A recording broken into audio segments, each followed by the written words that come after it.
Muchísimas gracias por la presentación generosa y exagerada. Y bueno, gracias a la Junta por esta invitación y por este honor de incluirme como miembro correspondiente.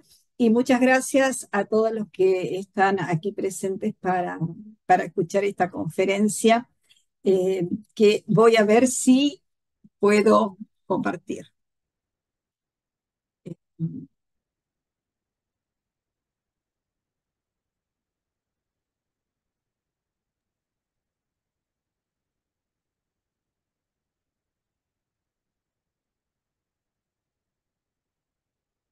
Sí, la estamos viendo, Ana ¿Sí? Mónica. ¿Ahí Sí, se ve bien? se ve Ah, bien. Sí, sí, bueno, claro.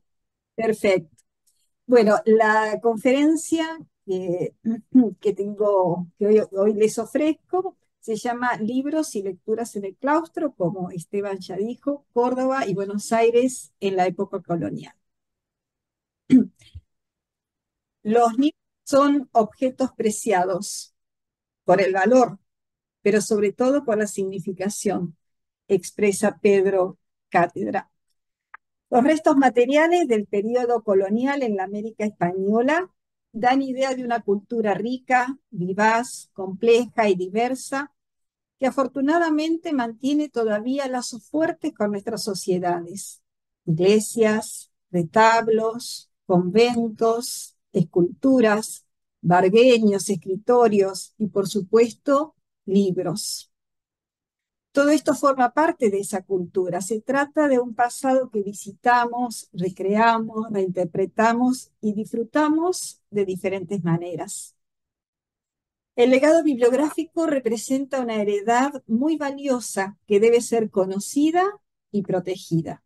Por otra parte, las bibliotecas conventuales son una invaluable evidencia de la relación que tuvieron las mujeres y los libros durante ese pasado colonial. Si en algún momento la cultura del libro pareció desentenderse del entorno femenino, las bibliotecas conventuales narran una historia diferente. Al menos es eso lo que se puede demostrar al sumergirnos en los catálogos de las bibliotecas del monasterio de San José de Córdoba y el de Santa Catalina de Siena de Buenos Aires. El interés por la cultura se anclaba, en el caso de las mujeres carmelitas descalzas, directamente en las experiencias de su fundadora. Vamos a escucharla en mi voz. Dióme la vida haber quedado ya amiga de buenos libros, confesó más de una vez la santa. Y en varias ocasiones repitió, soy amiguísima de leer buenos libros. No ser antes de convertirse en una escritora en una de las escritoras más importantes de la historia, que siempre tengo deseo de tener tiempo para leer, porque a esto he sido muy aficionada. Desde su profesión a finales de 1537 comenzaron los años de penosa enfermedad y con ellos la preparación para su cambio interior. Fue en la biblioteca del convento, o mejor dicho, en los libros que ella leyó al hacerse monja, cuando se agrandó la panorámica de sus conocimientos y comenzó a leer libros de la denominada espiritualidad recogida. Entre sus lecturas encontramos volúmenes como Los Morales de San Gregorio, Las Confesiones de San Agustín, el tercer abecedario de Francisco de Osuna, el Cordial o libro de las cuatro cosas postrímeras de Dionisio el Cartujano, el arte de servir a Dios de Alonso de Madrid, entre otros. Posteriormente, leyó a Fray Luis de Granada, como ella misma confesó en una carta al propio autor.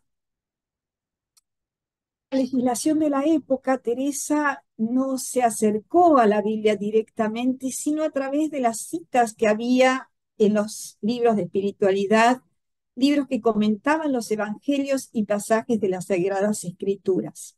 Por ello, no se encuentra en sus textos, en sus obras directamente copiados los textos bíblicos. No obstante, las lecturas de estos libros hicieron resurgir la radicalidad espiritual que ella llevaba dentro.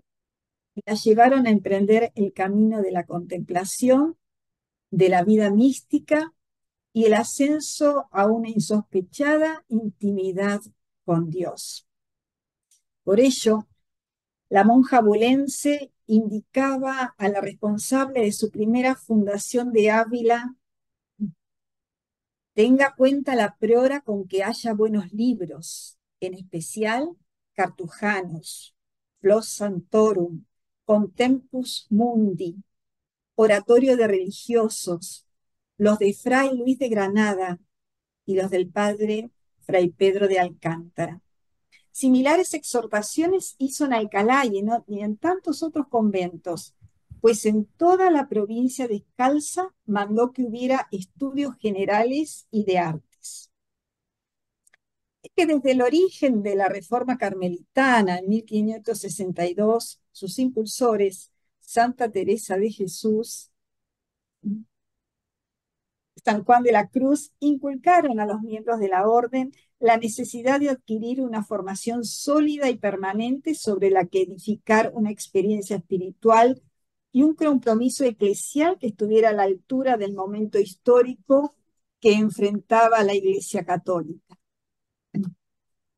Con ese objetivo aparecen las primeras bibliotecas conventuales, que en los siglos siguientes servirán de catalizador formativo y cultural de las comunidades. En este proceso reconocemos la importancia de la figura discreta pero esencial del bibliotecario, que tendrá la responsabilidad de seleccionar, adquirir y conservar aquellos volúmenes de muy diversa temática que en cada momento mejor respondan a las necesidades formativas de los frailes y las monjas carmelitas descalzas y que terminarán configurando el extraordinario fondo bibliográfico que hoy atesora la orden. Ser monja llevaba una preparación especial, un año iniciado antes de consagrarse a la vida religiosa mediante la profesión de sus votos. Las monjas de velo negro se preparaban fundamentalmente para el rezo del oficio divino que se llevaba a cabo en latín. Eran monjas contemplativas, cuya tarea principal consistía en lograr la unión con Dios por medio de la oración mental y vocal. También tenían momentos dedicados a su formación espiritual, que llevaban a cabo mediante la lectura de textos de mística y de ascética. Los monasterios estaban limitados a aquellas mujeres que demostraran verdadera vocación y que además pudieran aportar la dote exigida. Lamentablemente, tengo que confesarles que no tuve acceso físico a las bibliotecas y sus libros, sino a inventarios que me fueron dados por las mismas religiosas. Por lo que no puedo saber si existía, al no tener contacto con el libro físico, si existía alguna marca de fuego correspondiente al convento, perdón, identificar ex libris o anotaciones manuscritas que pudieran dar luz y vida a esas bibliotecas. Tampoco pude hacerlo en el caso de la Biblioteca de las Catalinas. El monasterio de San José no contaba al momento de inaugurarse con libros que persiguieran la formación de las religiosas. Por ello, cuando en 1628 llegó de España Fray Gaspar de Villarroel, visitador y vicario de la provincia de San Agustín, entrevistó con la primera priora del convento, que era la hermana del fundador, y a su vez había sido la fundadora del convento de las Catalinas en Córdoba, que había elegido como nombre al profesar el de Sor Catalina de Sena, en el siglo Leonor de Tejeda de Mirabal. Y entonces, Gaspar de Villarroel se ofreció a despacharle, cito, muchos libros de sus reglas y otros pertenecientes a la Reforma. Así que cuando Fray Gaspar llegó a Lisboa, mantuvo contacto con las carmelitas descalzas de allí, a quienes les comunicó sobre la nueva fundación americana y les comentó la falta de libros que había allí. Entonces, las religiosas lusitanas, muy receptivas, reunieron una buena cantidad de libros y muy escogidos, como ellas decían en los documentos, y también algunas reliquias y ornamentos para la iglesia, con fama regalada, muy regaladas, se las despacharon a la madre Catalina de Sena, cuya fama se extendía hasta los reinos extraños. Con esto comenzó a formarse la biblioteca del convento. Contamos con un inventario de los libros que se encuentran en la actualidad. El mismo ha sido confeccionado siguiendo criterios de catalogación moderna según fecha de impresión, lugar, autor y título. El libro tiene un número de inventario según su antigüedad. El inventario se divide en dos partes. Primera, que va desde el año 1597 hasta el 1800, los que son llamados o reconocidos como pergaminos, y la segunda hasta 1940. Ahora bien, como me explicaban, estos libros fueron separados de las recientes adquisiciones que las religiosas consultan, son los libros viejos que ya nadie lee. Sobre todo me interesó ver algunos de los primeros editados de los primeros 70 años del siglo XVII, algunos que serían aquellos muy escogidos llegados desde Lisboa y otros que se recibieron por diversas vías. Para resaltar es que no contaban con libros sagrados, es decir, ni Biblias, ni concordancias, tampoco poseían ejemplares dedicados a la teología moral y dogmática, sermonarios o libros de teología y filosofía, salvo un manual de profesiones y oficios divinos fechado alrededor de 1630, un ceremonial de las religiosas descalzas de Nuestra Señora del Carmen, impreso en Madrid en 1692, y un libro de ejercicios para los distintos tiempos litúrgicos, fechado en el 1680. Su biblioteca se nutría mayormente de obras de teología espiritual y de libros de historia. Hay que recordar que la espiritualidad de la Compañía de Jesús inundó los conventos. Muchos de los libros que poblaban las modestas bibliotecas a las que tenían acceso las monjas eran de autoría jesuítica, manuales necesarios para el desarrollo de la vida espiritual de esos cenobios. No podía faltar los títulos, las meditaciones de los misterios de nuestra fe de Luis de la Puente, del cual en esta biblioteca se encuentran 2 ejemplares. Y también encontramos el estado de perfección de Alonso Rodríguez. Consideradas por los laicos como verdaderas mutuales de la salvación, las comunidades religiosas debían garantizar a sus miembros la adquisición de la perfección y de ese modo la incorporación de la monja a Cristo para avalar la potencia de su intercesión. De hecho, en esa sociedad, las monjas debían actuar como modelo de vida cristiana y además como mediadoras ante Dios. De allí la gran profusión de obras de teología espiritual y de literatura moralizante con que contaban. En consecuencia, formación espiritual y meditación son las cualidades de los libros que debía poseer la biblioteca del monasterio de San José. Entre los libros más antiguos que han sido catalogados, encontramos una edición de 1597 publicada en Madrid de la obra de Santa Teresa llamada Vida. También de ella tenían una de las primeras publicaciones de Camino de Perfección y también entre sus libros preciados El Castillo Interior o de las Moradas, impreso en Madrid en 1628. También tenían para su lectura y estudio, 2 ejemplares de la Suma y Compendio de los grados de oración, donde sube un alma a la perfección y contemplación. Este fue un libro, o era un libro compuesto por Tomás de Jesús, que sacaba notas acerca de la oración que había recopilado de los diferentes libros de Santa Teresa. Una cosa es evidente, las lecturas piadosas acompañaron por lo general las renuncias y mortificaciones que las religiosas estaban obligadas a practicar.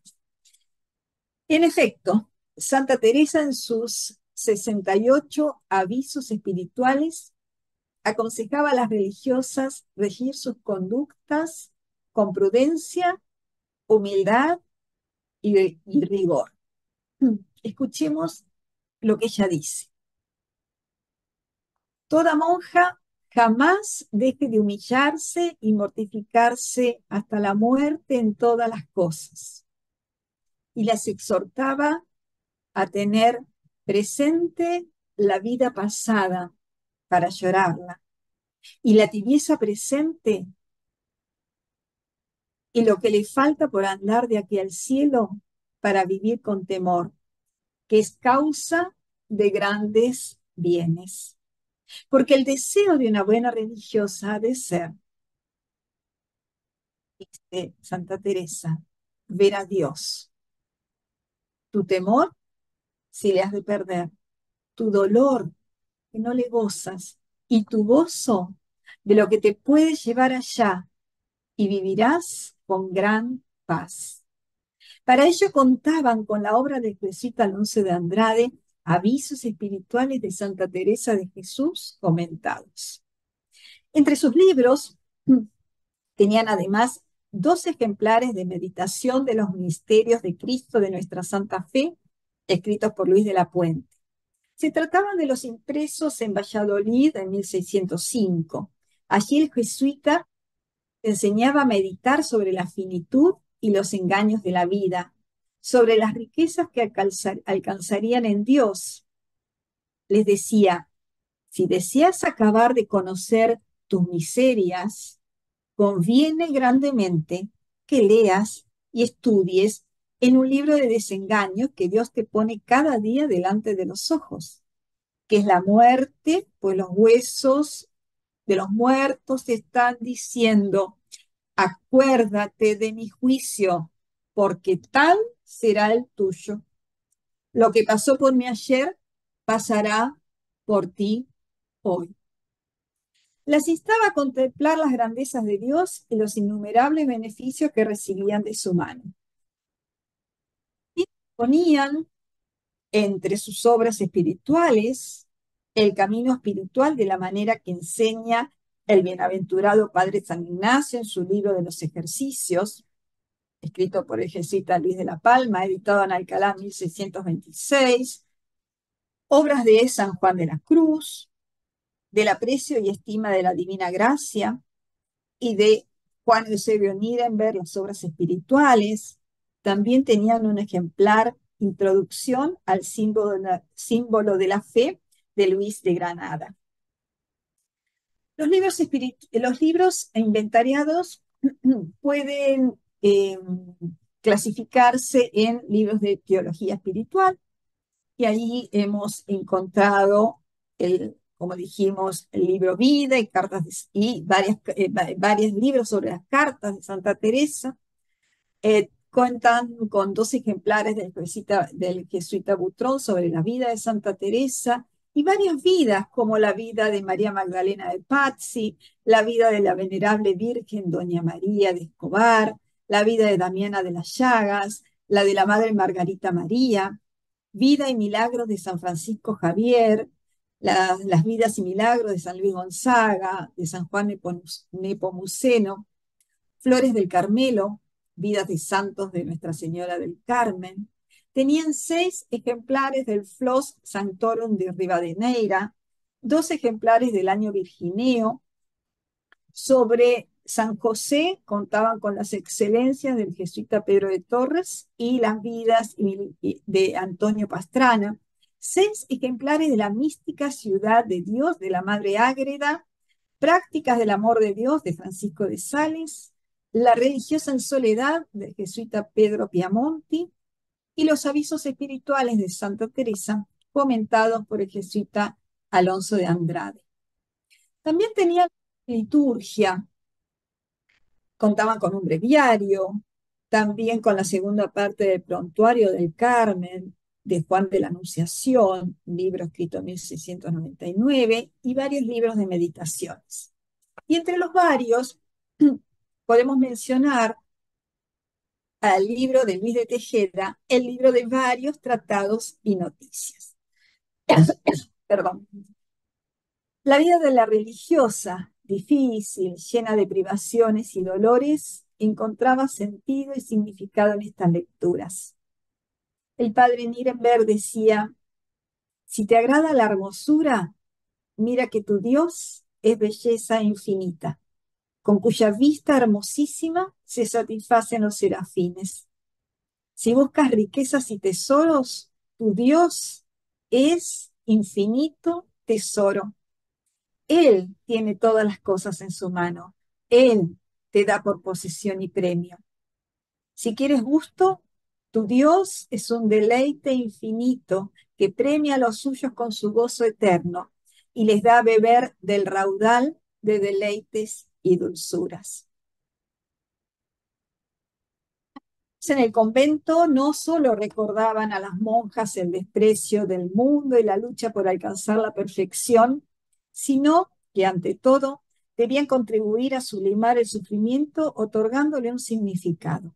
Las carmelitas de Córdoba encontraron para ello en su biblioteca importantes obras de la literatura espiritual. Del mismo modo, contaron con algunos libros de historia, como el Compendio Historial de Nuestra Señora del Carmen, de Miguel de la Fuente. Asimismo, podían leer la apología del tomo 1 de la Historia General Profética de la Orden de Nuestra Señora del Carmen, escrita por el general Francisco de Santa María, escrita en Valencia en 1643, y del mismo autor, La Reforma de los Descalzos de Nuestra Señora del Carmen de la Primitiva Observancia, publicada en Madrid en 1655. Del historiador José de Santa Teresa tenían 2 ejemplares de la Reforma de los Descalzos, de Antonio de San Joaquín, el año teresiano, que era un panegírico moral, y del jesuita Lorenzo Ortiz, el origen e instituto de la Compañía de Jesús. Para no sentirse solas en su labor, solo debían repasar los libros sobre las diversas vicisitudes que debieron afrontar otros conventos y otras religiosas en esa especie de carrera de obstáculo en que cada sufrimiento superado es considerado un paso más hacia el cielo. Veamos qué pasa en el siglo XVIII y en las bibliotecas del monasterio de Santa Catalina. Hasta el siglo XVIII, Buenos Aires no contó con un monasterio de religiosos de clausura, aunque era un ideal que se venía acariciando desde el inicio de la centuria.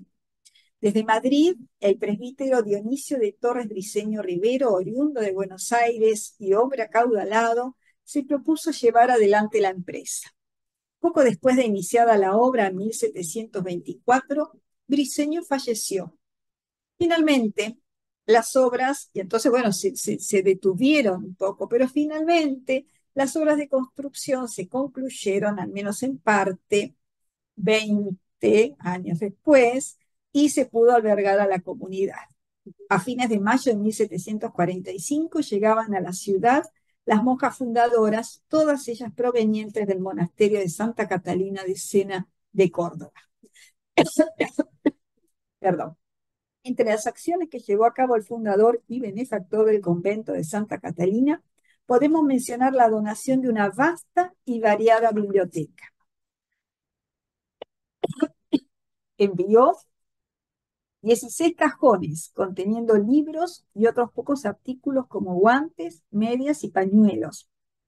Y los mismos hemos clasificado de la siguiente manera. Libros sagrados. Y a diferencia del convento cordobés, aquí sí figuraban 2 ejemplares de la Biblia y concordancias. Libros de teología moral. Estaba el Molina de Sacerdotes, Sermones de Vieira y otros sermones, digamos, y manuales para confesores. También tenían entre sus varios libros aquellos correspondientes a la teología dogmática, como Palafoxes, Teología y Filosofía de Polanco, Filosofía salmanticense, la Suma de Santo Tomás, los catecismos de Ripalda, que se menciona la existencia de miles de ellos, y catecismos y cuadernillos de Vicente Morón. También de teología espiritual, varias vidas y cartas de Santa Teresa, epístolas de Santa Catalina, la vida de San Francisco de Paula, vida del Beato Regis, martirologios, vida del venerable Albosa, también Flos Santorum de Rivadeneira, el año virgineo, vida de San Nicolás, Capuchina de Plasencia, su vida del alma a Dios, el párroco de Montenegro, el párroco de Espina, vidas de Santo Domingo de Guzmán, las revelaciones de Santa Catalina de Siena, tantos otros que no los quiero aburrir, pero vidas de la venerable Madre Santa de Jesús, de San Juan de la Cruz, de San Juan de Dios, de la Madre Ágreda, eh, tomitos de luz y gracia, gritos del purgatorio y del infierno. Y por supuesto, no podían faltar libros de Fray Luis de Granada o la vida de San Vicente Ferrer y las lecturas espirituales del Padre Puente. También tenía libros de liturgia, como el Molina de Oración, misales, breviarios, semanasantarios, diurnos, oficios, corales, rituales romanos y toledanos y numerosos salterios. Contaban asimismo con obras de derecho y constituciones como los Fontanas, constituciones en latín y constituciones para legos, bulario, cánones de misa iluminado y las constituciones de San Agustín para monjas.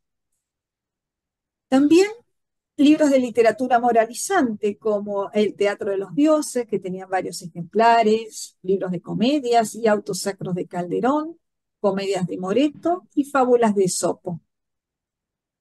Importantes eran también la gramática, la literatura española y latina, por lo que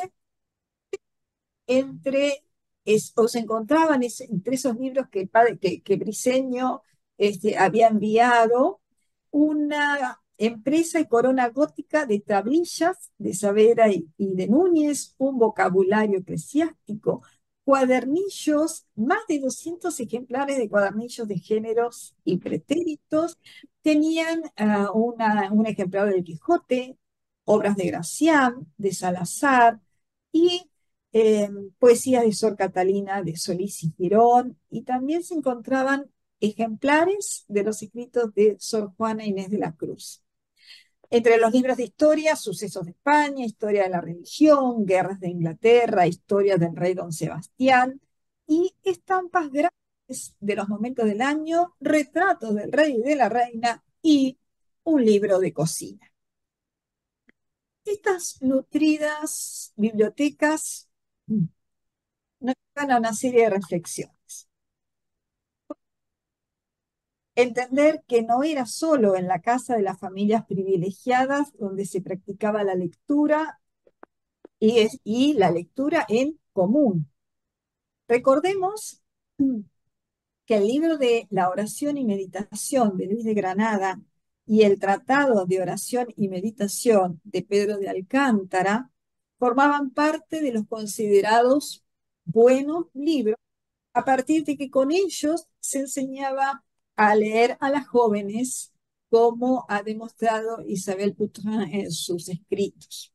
Por otra parte, la oferta de libros sobre vida de santos sigue siendo muy abundante. Después de Trento, se formarán nuevas colecciones hagiográficas, más de acuerdo con el talante barroco, con los modelos de santidad exigidos por la reacción antiprotestante y también más completos y voluminosos en su forma. En los anaqueles de estas bibliotecas había, como han escuchado ustedes, profusión de hagiografías. Las vidas y virtudes y milagros proliferaron porque eran obras modélicas. ¿Cuántas jóvenes anhelarían parecerse a las santas contenidas en las obras? Ya que el santo y la santa se habían convertido en los héroes y heroínas admirados y propuestos como ideal humano, aunque también invocados como protectores o terapeutas. La gran profusión de obras de teología espiritual hacía parte del ambiente de espiritualidad y fervor religioso que se respiraba tras el concilio. En el caso de las bibliotecas vistas, estos libros ocupaban más del 70%. Es que los santos y los santos estaban presentes en el universo mental del barroco y en la imaginaria colectiva de aquellas sociedades sacralizadas y por lo mismo necesitadas de alimento para saciar su hambre de héroes y estimular su devoción. Por otra parte, en la biblioteca de las Dominicas estuvieron presentes 3 ejemplares del padre Vicente María Fontana, como hoy lo mencioné. Y esto nos permite ver la actualización de ese reservorio recién fundado y la importancia dada a las normas. Recordemos que Fontana había compilado las constituciones, declaraciones y ordenaciones de los capítulos generales de la orden desde el 1220 hasta el 1650. Y esa obra se publicó años después, en 1655, y es la que regía a los conventos en todos sus aspectos. En el convento se consagraba mucho tiempo a la plegaria individual y comunitaria, al culto divino y a la práctica sacramental, a la Eucaristía, a la meditación y a los ejercicios espirituales guiados por directores y confesores.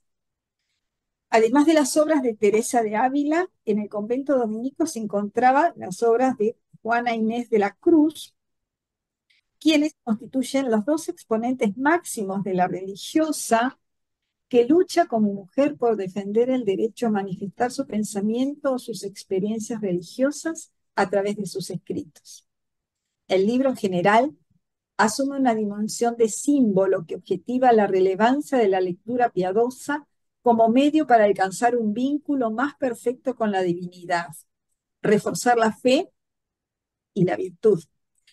La búsqueda de la perfección religiosa era el objetivo primordial de la existencia de las monjas y exigía muchas horas consagradas a la oración. Ahora bien, y para ir cerrando, me hacía esta pregunta que quizás a ustedes también les interese: ¿quiénes leían, cuándo y dónde? Dentro del monasterio, dentro de los monasterios. Saltar la figura de la maestra de novicias, esencial en la educación del grupo. La maestra las iniciaba dentro de la vida religiosa y las ayudaba a entender y comprender los misterios que conllevaba la vida en el claustro. Y también elegía la lectura de aquellos materiales esenciales y básicos para llevar a cabo la formación de esas mujeres jóvenes que estaban a su cuidado. Bajo este aspecto, la lectura se consideraba como parte de la formación de las postulantes, ejercicio que realizaba cada una. Es de anotar que el material a leer se seleccionaba previamente y se establecía como una tarea realizada desde el priorato, es decir, de la superiora dentro del monasterio, con la ayuda de los sacerdotes que colaboraban con la formación espiritual de cada entidad. Señalar que la educación de la época se constituía desde el método memorístico, acompañado de malos tratos por parte de las maestras y de los maestros de la época. Al menos así investigó Asunción Labrín, que dice que probablemente en el caso de las novicias y en el caso que ella estudia, para los monasterios mexicanos, las novicias no serían la excepción, aprenderían también eh, con retos y algún golpecito. Así como tampoco era excepción, lo fue la instrucción relacionada con realizar una lectura personal por parte de la educación de las novicias, por lo cual se les entregaba un libro en particular o un grupo de materiales para que las postulantes hicieran la lectura en solitario. Por otra parte, podía darse que las monjas llevaran a sus aposentos libros o materiales particulares para fortalecer la devoción y espiritualidad propia. Quizás se hubieran encontrado alguna anotación en letra manuscrita si hubiéramos tenido a nuestro alcance algún libro como pertenece a Ana María de Jesús. Era el nombre que fue el nombre elegido por la viuda del fundador, la esposa de Juan de Tejeda, eh, o simplemente hubiéramos encontrado un libro que dijera Reverenda Madre Josefa del Santísimo Sacramento. Otra práctica que aún hoy se conserva dentro de los monasterios corresponde a la lectura de alguna de las obras de la biblioteca durante el consumo de alimentos en el comedor, bueno, en el refectorio, ¿no? Como se decía en la época. Es entonces cuando una de las monjas hace la lectura de un libro escogido previamente por la encargada del tema de lecturas, de manera que durante las comidas en el comedor, la lectora se ubica en un sitio estratégico para hacer la lectura, mientras el resto del grupo permanece en silencio. Finalizada la comida, la lectora podría pasar a consumir sus alimentos. La idea de esta práctica corresponde a fortalecer el camino de la perfección a través de una lectura en voz alta. También se leía en la capilla de la comunidad, en las celebraciones religiosas, y la selección del material era responsabilidad de la priora. Desde otro punto de vista, los libros demuestran una formación y una espiritualidad en línea con los preceptos de los fundadores y de las órdenes carmelitana y dominica, que al interior del monasterio crearon modelos espirituales que evidencian el cumplimiento de las normas y reglas. Finalmente, los libros y la biblioteca representan una época y a un grupo de mujeres unidas por la fe en el contexto del amor y la oración. Los libros fueron el apoyo para alcanzar esta gracia divina. Los espacios y las bibliotecas fueron el refugio para encontrar los materiales y las letras con las cuales se acercaban más a Dios. Gracias.